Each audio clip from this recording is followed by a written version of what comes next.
more pawns. So they Well, have. I see 6 pawns for each side here. It's because I can't count. 1 second, please. All right, as you were. That never happened.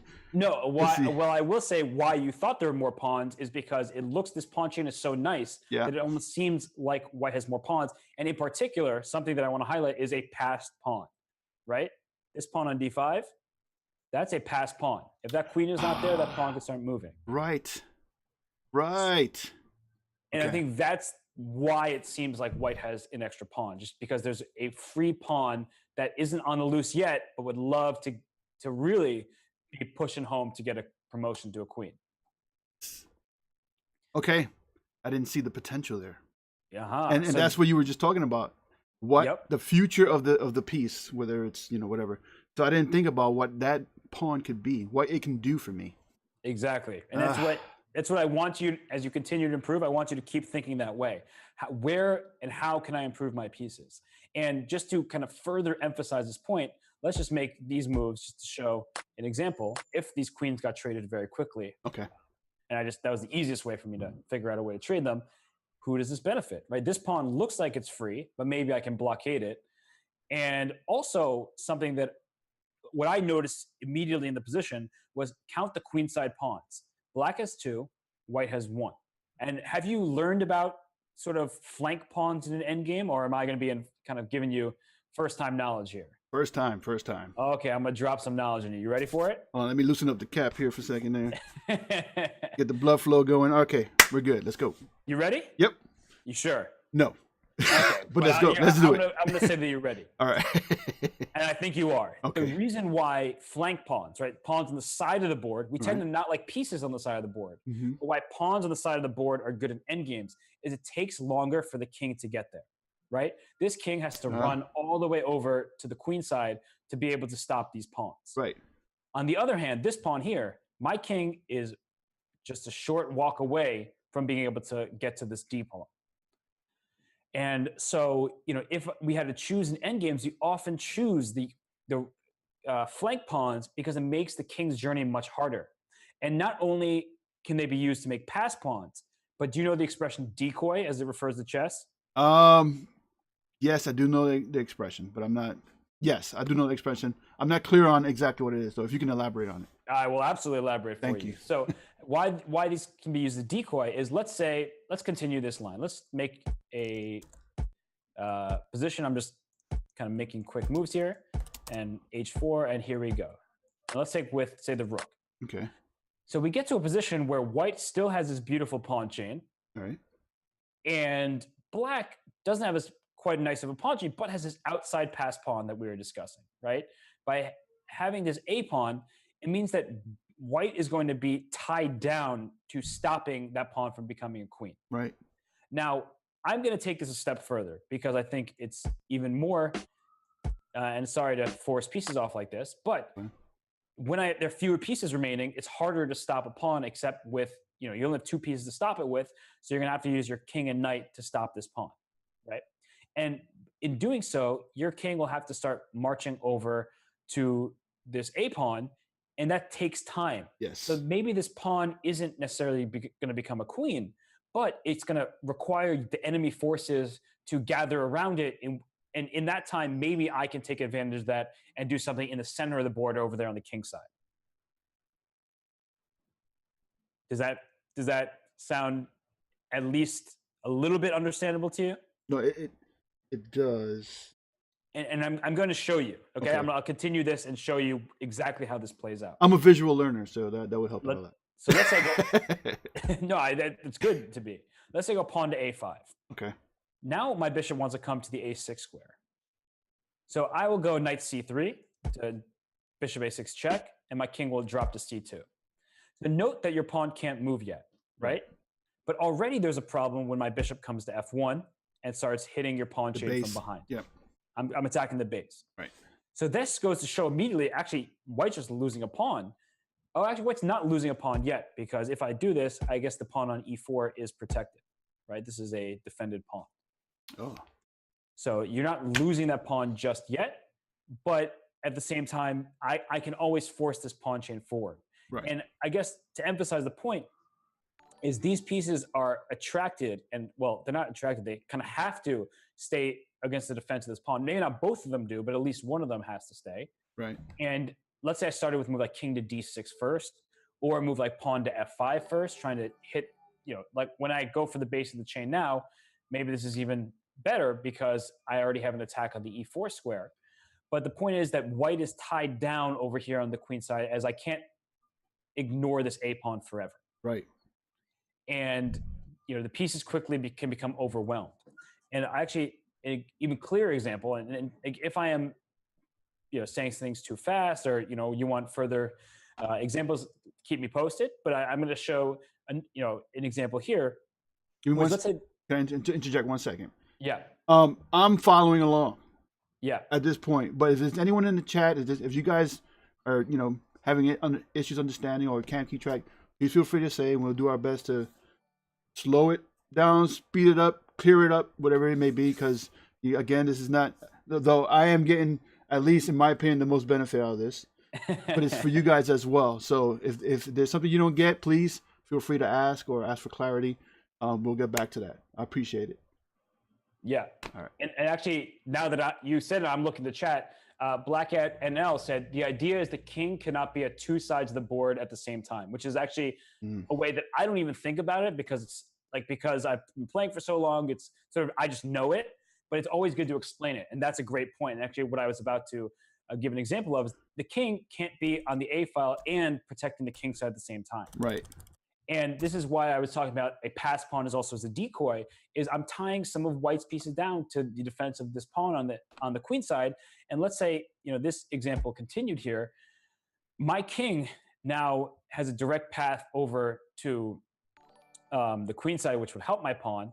And this king, again, it can't be protecting G2 and towards the queen side at the same time. Right. So this may not be the best example because white has a very nice pawn chain, but I think it's still a very good example of just demonstrating that pieces get tied down to a side of the board, and that can become a problem. And that's also why I was telling you before why bishops can be so good, is if this bishop, let's say, goes to the d7 square, just to show this, and uses this diagonal, it protects this square on a4 from far away, and also can come flip the script over there on the king side as well.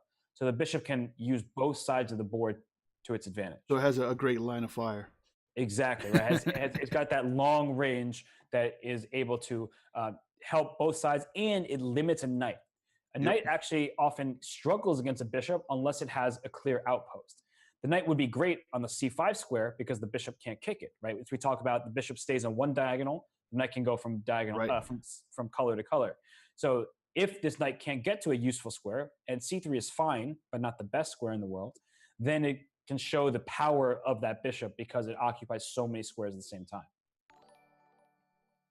That is freaking awesome. So yeah, it is a difficult concept, and there are much cleaner examples of it than the one that we're using right now.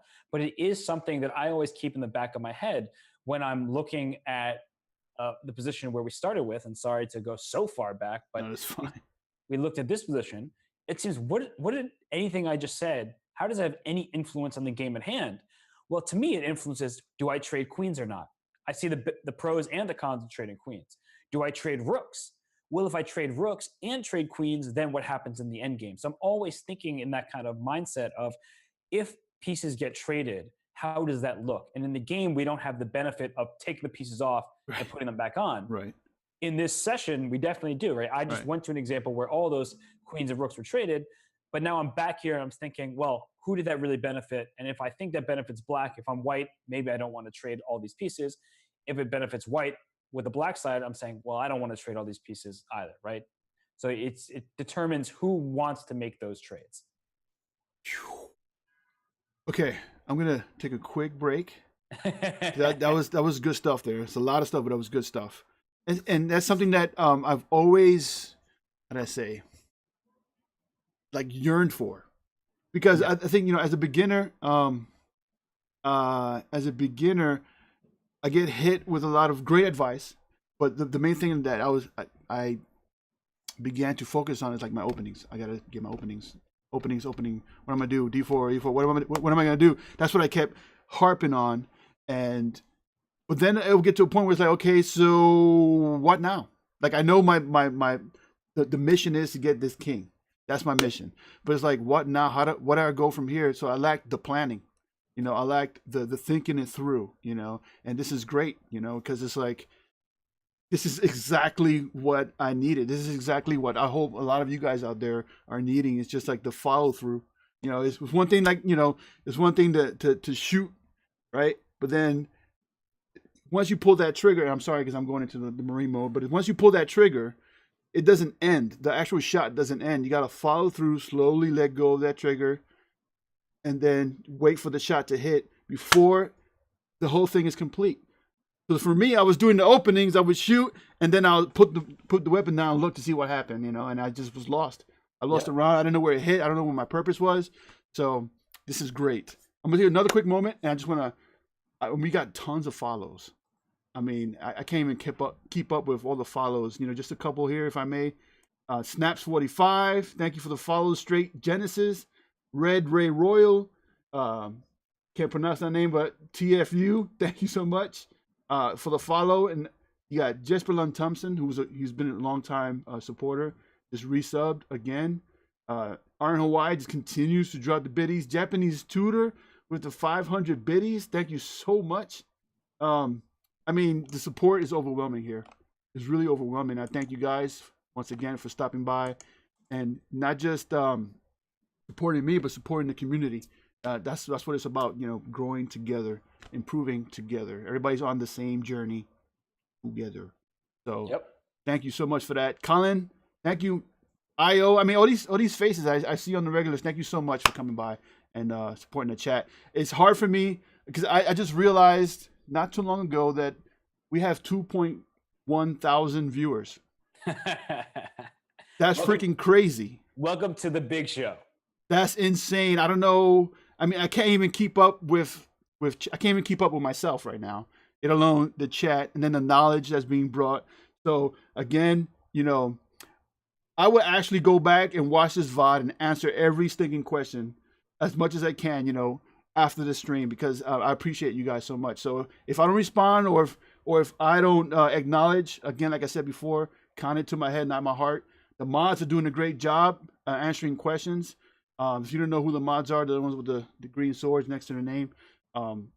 Trusted comrades here in the community. So thank you guys so much for all you do. Brooklyn Raw, stomping with the big dogs now, he says. Indeed. And it's cool, Rob, because he's from New York. Yeah, let's go. He's from New York, and why? he got Brooklyn in his little username here, so I have to imagine he's from Brooklyn. Oh yes, we go Harlem, Manhattan, and Brooklyn in the house. Yes, we're good friends, him and I. So that's pretty cool. He comes by to support. He also streams, guys. So give him a follow. He streams chess. He also streams. He does Red Dead.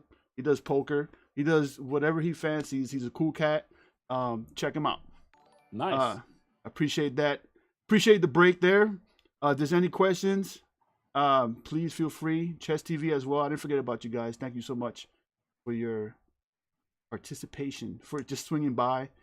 I can literally spend the whole stream just thanking everybody. You are a very thankful individual, which I think is a great thing. You have to be, because I mean. Well, you know what I like is you've said sorry a lot less than you did before we started the show. So I'm proud of you. You know why? Because it's not about that you're, I like that you're such a nice guy that you're willing to apologize, but because you don't have things to apologize for. And I mean that on the chessboard, honestly, because I think, you are picking up the things that we're talking about, and that's important, or that's essential. And, before, I know we're having an honest moment here. I know beforehand you were kind of nervous, right? Because you felt like you weren't up to the challenge of doing this kind of chess show. But I told you that this isn't about finding the single best move at every single moment. It's about the learning process.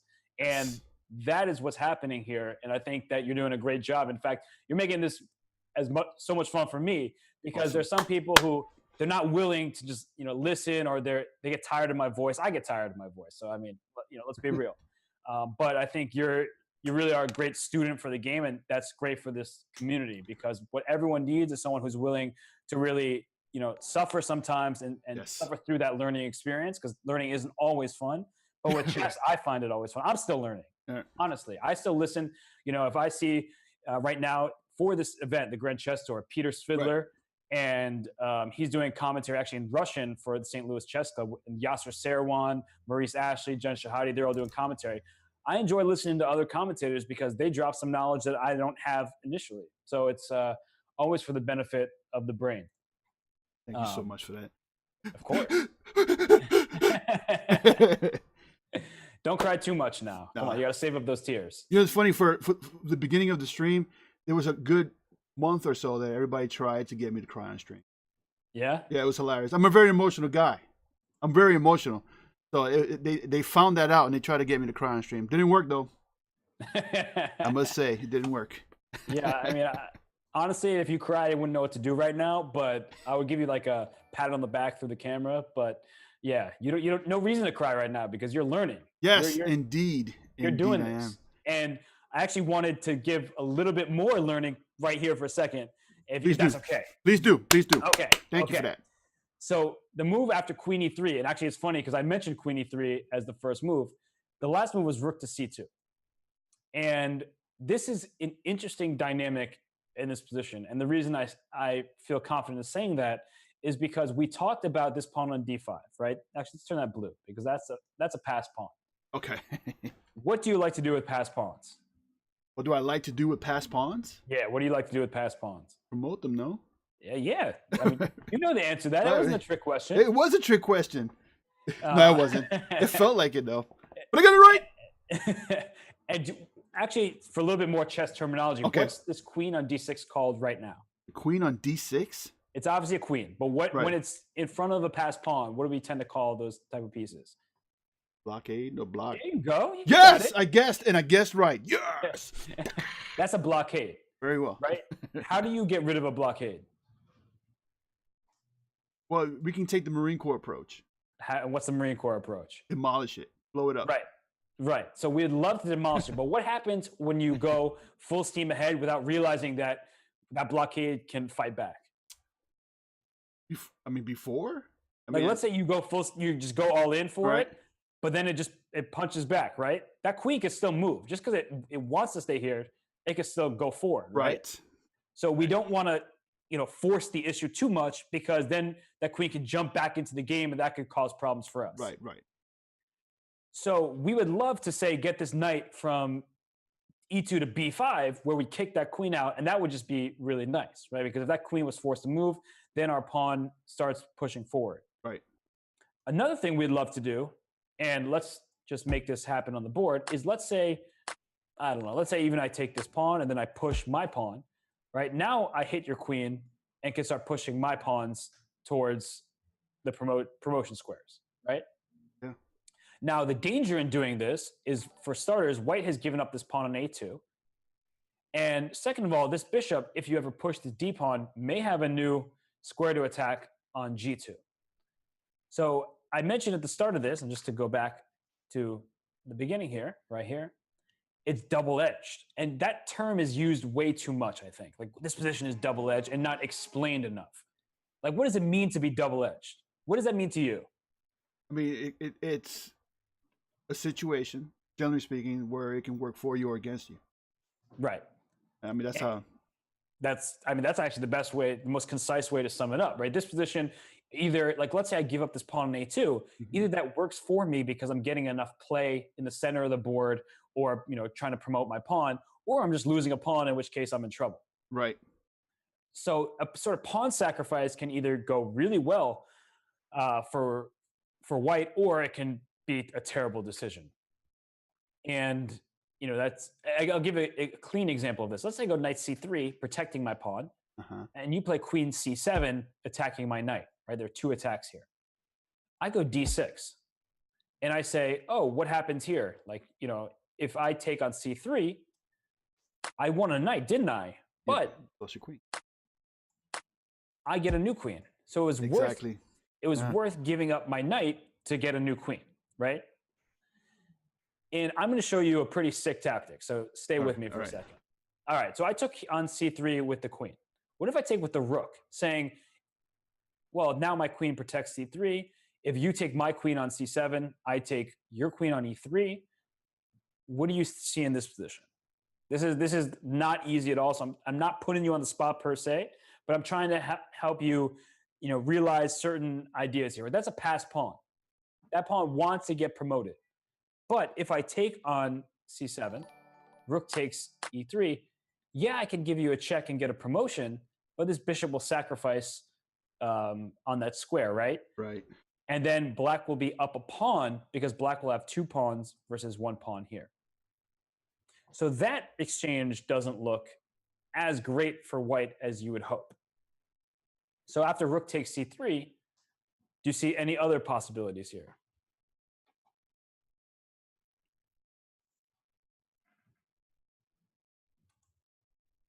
I know I'm putting you in a tough spot here. So, I mean, I immediately thought of this, though. I'm going to see if the arrow... Okay. Then, obviously, it's going to move there. Then what? That's the question. So I will put this on the board just to... So you're saying after rook check, king here, is this what you're talking about? Right, and then possibly... Okay, I like that. So rook b8. Right. What would black do after rook b8? Let's see. You'll probably do this. Okay, this is what I would do. Let me not say he would probably, but this is what I would do if I was So black. what would happen if you go check here? White only has 1 move. Right. And now I'm attacking 2 of your pieces at once. Gotcha. Right? Yeah. So that wouldn't be a good move for black, obviously.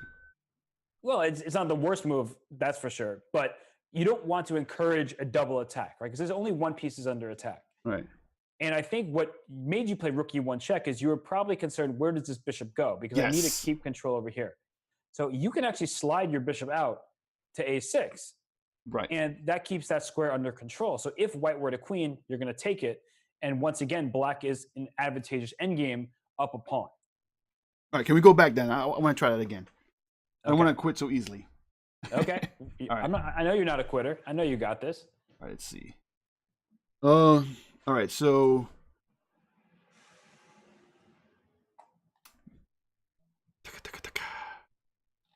wait, so you were saying that this, let me go back. So you said this was good. Well, I never said it was good or bad. I was just okay. You never said. All right, you never said. Can I go back then? Yeah, let's keep going back. I just want to reevaluate. See, so right here is where we started really with the meat of the position. So the question was, if you took here as you were, whose move is it? Okay? So I took here. Whose move is it? Well, black last went rook takes c3. Okay, so if you took, you did that. That was where we were, and I wanted to go up here. Yeah, that was good. I like that. That was good? All right, so that was good. Only move, and I like this too. I like that too. Question is from... So if you're looking at this from the black side of things, what are you concerned about? What am I concerned about as black? I would hope you're concerned about this pawn. Yes, but it's like, the thing is, I'm concerned, but at the same time, if he pushes the pawn, I can take with the bishop. Right, which is why I was saying bishop a6. You need to keep that bishop on the diagonal, right? Right. And your next move is going to be rook behind the pawn. And if you get one more move to get your rook behind the pawn, that pawn's not going anywhere because you'll have 2 pieces covering the c8 square. Right. So that means white is forced, more or less, to promote. And once we get into this endgame, it's black who's the one who's up a pawn. Right? Okay. Right. So that's why this, this is good for black. And I told you this is a very difficult tactic, and I didn't lie. It's very hard. What I was trying to say is you did a great job there discovering why taking on c7, and maybe that means playing d6 in the first place isn't ideal, because if I take on c7 and get to the endgame, right, we saw that black goes up a pawn. And so that we need to keep that in our mind before we make moves like d6, thinking, well, I can't just go forward with the sequence. I need to calculate it all the way through as best as possible, right? We don't make moves and then think about the consequences after. We think about the consequences and then make moves, right? That's strategic thinking 101.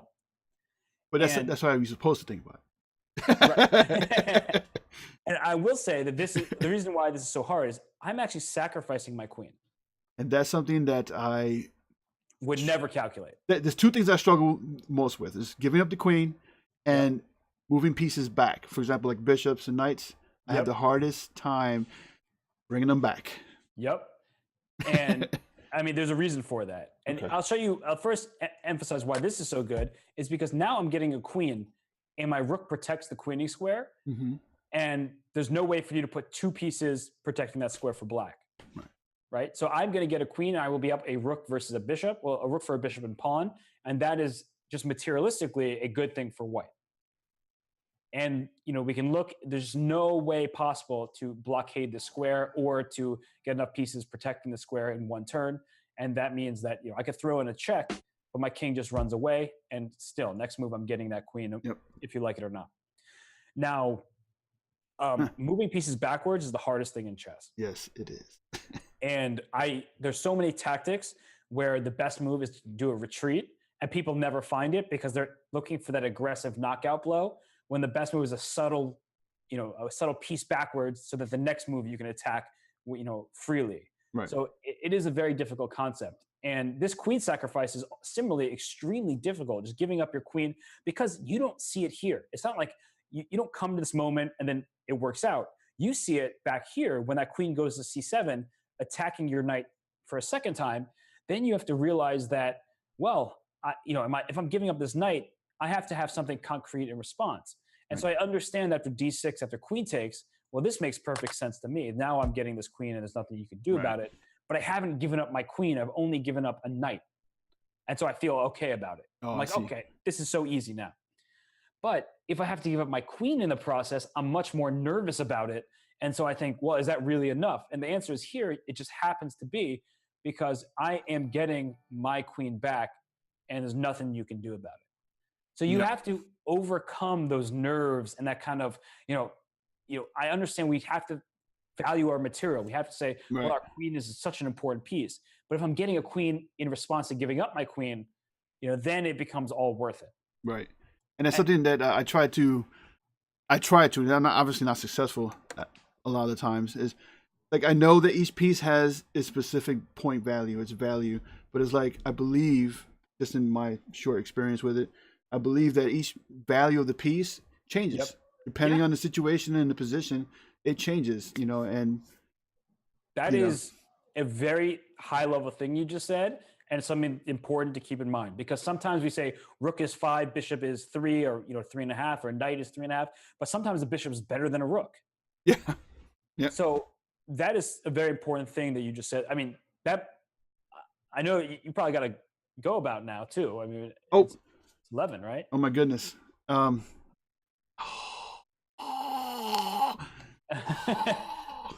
Yeah, I should be wrapping it up. But I mean, I think that's a good note to end on. I mean, that's why I said it. I noticed the time. Yes. And that was so smart. And there's certain life expressions that come to chess. You got to spend money to make money, they say sometimes. Right. And sometimes you've got to give up a pawn to win a pawn. That's not something that happens every single time. But the point is still, like, sometimes that our value of something changes over time. Sometimes when people ask me, how do I think about pawn structure going into endgame? Well, I think it depends on the endgame, right? I can't just give you some concrete, overarching answer, because it changes from time to time to time. So what you just said about the value of pieces changing, and also the plans you have in a game will change. Like, you have a plan at one point, then your opponent makes a move that you weren't expecting. You're like, whoa. Yeah. I shouldn't just go forward with that plan because that's what I was going to do. Right. I should maybe change my plan to reflect what just happened. Yep. So all these things have to stay in your mind as you continue to, improve. Mm-hmm. And I actually have some very good examples of it that I will continue, that we can look forward to. I'd be happy to do this again sometime. So, I don't know about you, but this was fun for me. It seems like people are happy. Yes. So, we could probably get this going again sometime in the near future. And I have a great example of when your plan needs to change, but sometimes we're too stubborn to change our plans ourselves. Yes. and yes. And then Hell yes, if I may say that. I mean, your language does not offend me in any way, Cool. shape, or form. So, Sweet. you know, but I Wow. want, you know, this is your show, so I want you to wrap up as you see fit. Okay. I want you to dictate what's going on here. All right, then. First and foremost, we are going to wrap up because I did say that the show will end 6 minutes ago. Just so I can, keep a promise as well as take care of some other stuff. Because, sometimes we forget that we have a life outside of streaming because we get so caught up. This is so much fun. We get caught up. So once I want to say first and foremost, even though it wasn't, but it's really there in my heart.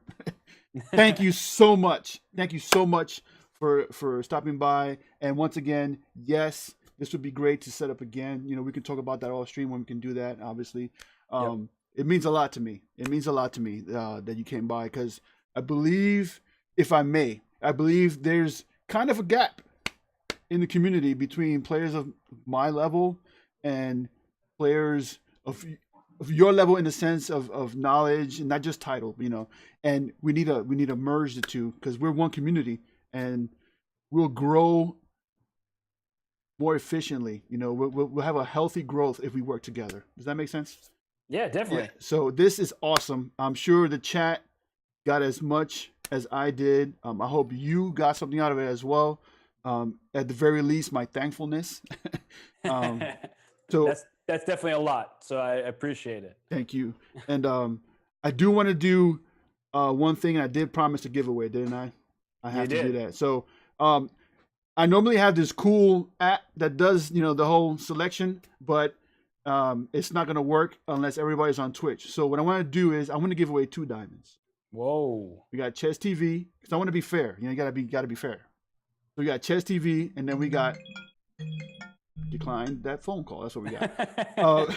We got Chess TV, and we got Twitch. So what we're gonna do is, as an ode to my teacher Sam, which one of the previous streamers who motivated me to do all this, he likes to select a square on the board, and then whatever gets it wins the membership. So if you, Robert, can at the time, select the board, it's going to be Chess TV. All right. Okay. So right now we're going to do Chess TV. Select the number. Robert, select number from 1 to 10 to make it easy. And whoever gets the right answer at that number, I hope I'm explaining this right, wins. Now, here are the rules because I've had issues in the past. So here are the rules. If you have a membership, no matter what level, I'm sorry, you won't win. I know that sounds tough, but you already have a membership. This is for those who do not have a premium membership to chess.com. You can participate, but the one that's going to win is going to not have a premium membership. People are already guessing. That's hilarious. So what you're going to do is just, highlight a square, and then whatever number you choose, I'm going to look it up. Now, whichever one I see on my screen as the 10th or 11th or whatever is the winner. So who's excited about this giveaway? I mean, I see people just said they're already guessing. I want the membership, all caps. I want the membership now. Yeah, give it to me. All right, I'm Christian Bale and Batman. So this is for Chess TV. So I have nothing against for people going from Twitch to Chess TV. That's on you. The only limitation is that you be on Chess TV. Now, whatever number you pick right now from 1 to 10, Robert. Do I say it right now? Yeah, just say it right now. 8. 8. So the 8th person without a membership to get it correct is going to win the first diamond giveaway. All right? Oh, all right. Sound good? All right. So you're just going to highlight the square in the count of 3, and then we're going to do the awesome task of trying to figure out who won this. All right. Okay. 1, 2, 3. I got it. D8. All right. You're giving them the answer. We got to do that again. Oh, okay. We got to do that again. No. Okay. So I just highlight it in my brain. You highlight it in your brain. Well, you highlight it on the board. Okay. But you don't give them they have to still type it right. Gotcha. I got you. Okay. I'm going to do a different square. All right. So it's still the 8th person. All right. Here we go. Okay. 1, 2, 3. All right, guys. Let's go. Chess TV. Chess a TV. I know there's like a 10-second delay, so yeah, that's always the fun part. Yeah, we're like sitting here like waiting for it, but then we have to remember that there's that delay there, so they're going to take a little while. Right, and then all of a sudden you're gonna see like 30,000 entries. Well, maybe not. Okay, so we got our first one. I guess no one on Chess TV wants to win it.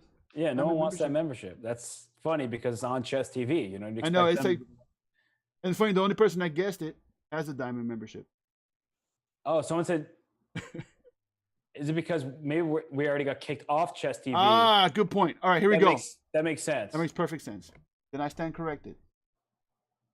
So I'm going to count the ones that are already in Twitch. I'm still going to give away 2 because that's what I said. Got to stick to my word. All right. So we got 1, 2, 3. I see number 8, I think. You do? All right, let's see. Who is it? It looks like IOFDES. Is that number 8? I don't know if I counted that right. 1, 2, 3. Yep.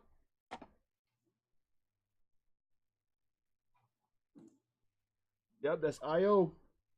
IO. IO. It's off to work. We go, right? Indeed.